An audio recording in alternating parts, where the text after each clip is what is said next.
Hey guys, Mr. Gucci here, and I'm going to deliver the second half of the 4.1 notes right now. So where we left off, we were looking at the relationship between wavelength and frequency of electromagnetic radiation. And since all electromagnetic radiation goes the same speed, which is the speed of light, if your waves get longer, the wavelength goes up, then the number of waves going past you will decrease. Think about it. The longer the waves, the less go past every second. The shorter the waves, the more go past every second. Okay, and what we're going to look at now today is the energy that these waves carry. Now, energy is the ability to do work or move things. Okay, the units that we use for energy are joules. These are the SI units of energy. Okay, and different electromagnetic radiation can have different amounts of energies in it, all right? Radio signals are very low energy waves, which is why you can sit there and have hundreds of different radio signals, Wi-Fi cell signals go through you, and it doesn't harm you at all. These are low energy waves. Visible light is getting to be slightly more energy, all right? It can hurt your eyes if you stare at the sun too long, but visible light also cannot harm your body. Ultraviolet radiation, however, we are starting to get into the range where electromagnetic waves have the energy to harm your body. Okay, some things are harmful and some things are not. What makes these waves harmful? Well, ultraviolet radiation and any radiation with shorter wavelengths and higher frequency than that, they are dangerous because they carry so much energy that they can completely tear an electron off of an atom. And when that happens, a molecule can be broken apart. Now, if this happens to a fat or muscle molecule in your body or a skin molecule, like protein, not such a big deal. But if it were to tear apart your DNA or damage your DNA, you may end up with a scrambling of your DNA code, which leads to things like skin cancer or other types of cancer. Cancer is just a scrambling of your DNA code that causes cells to reproduce out of control. Okay, it destroys the little switch that turns reproduction off in cells. So that's the most dangerous part of radiation, if it is with enough energy to damage your DNA. All right, we can also observe this in inorganic matter as well. For example, the photoelectric effect is when metal is hit with high energy electromagnetic radiation.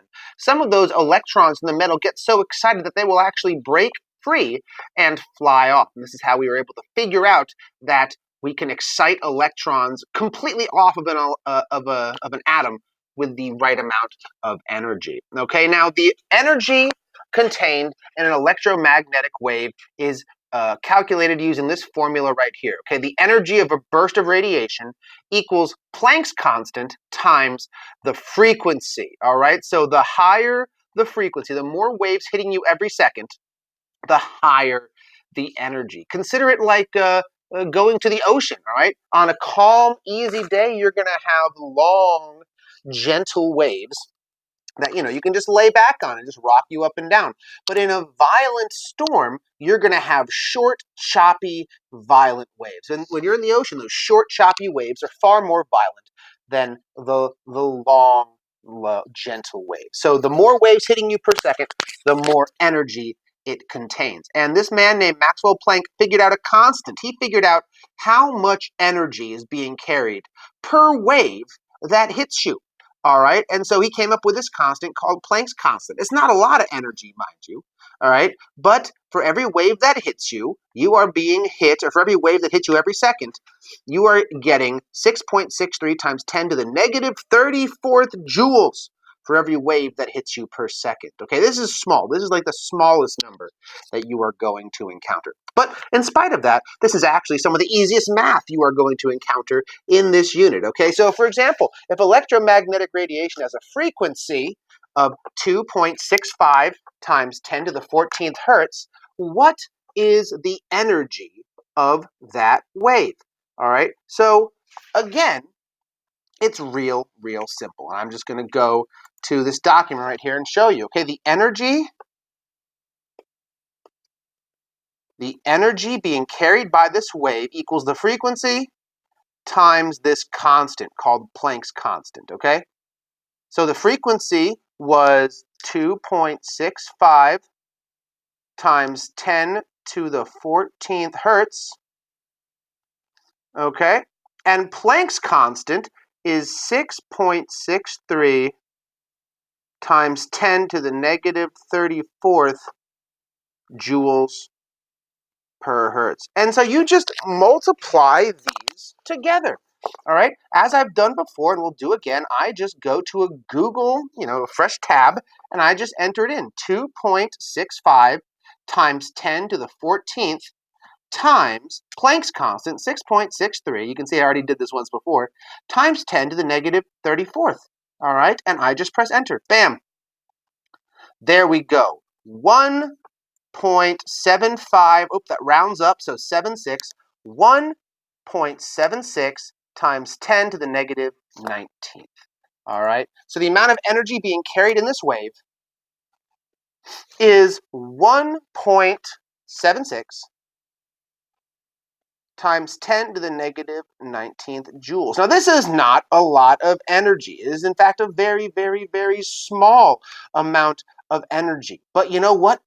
That can still be potentially dangerous. You don't need a lot of energy to tear a single electron off of a single atom. They're small. They're very small. But if you can just succeed in tearing a single electron, all right, off of a single atom, then you have the potential to scramble someone's DNA. So that was it, guys. We just multiplied these two values together, all right? You take the frequency and you multiply it by Planck's constant. By Planck's constant right here. It's a constant. It does not change. All right, so 2.65 E14 times 6.63 E negative 34. That's it, guys. That's pretty straightforward. Now, I might throw a curveball, at you. Maybe I give you the wavelength first and then ask for the energy, and then you have to go, okay, well, wavelength, I find frequency. Okay, now with the frequency, I find the energy. I turn it into a two-step problem. Okay, I use an example of that in the homework. So if you're curious about that, just take a look at the sample problem 4 video that I've attached to this homework. All right, continuing on, we'll finish this up quickly. Okay, here we go. So, once again, electromagnetic radiation. The reason why this is showing up in our electrons chapter is because a lot of electromagnetic radiation is caused by the movement of electrons in the atom. Here's a picture that illustrates it, okay? You start with electrons that are in what's called the ground state. They are calm, they are easygoing, they are as close to the nucleus as they can comfortably be. And then they absorb some energy. Maybe that energy comes from other radiation. Maybe it comes from electricity. But you pour energy into this atom, and it causes the electron to move away from the nucleus, okay? It moves away from the nucleus, farther out, like stretching a rubber band. Okay, but then just as soon as it's stretched, it will snap back into place. And when that electron snaps back into place, boom, it releases a burst of electromagnetic radiation. So that's where electromagnetic radiation comes from. That's how we get lights to work, especially these LED and fluorescent lights.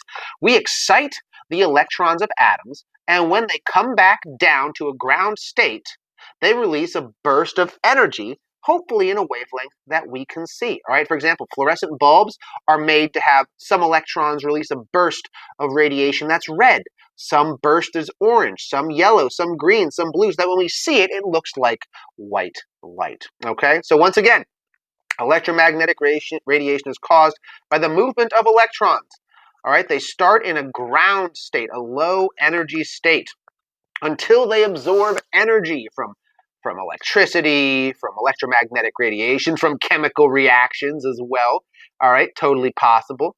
All right, then they enter an excited state where they move farther away from the nucleus. All right, they don't stay there for very long, though. They eventually snap back to their original position and release a burst of radiation called the photon, a small burst of radiation caused by just one electron moving from an excited state down to a lower state. All right, so I'm going to continue these notes a little bit later.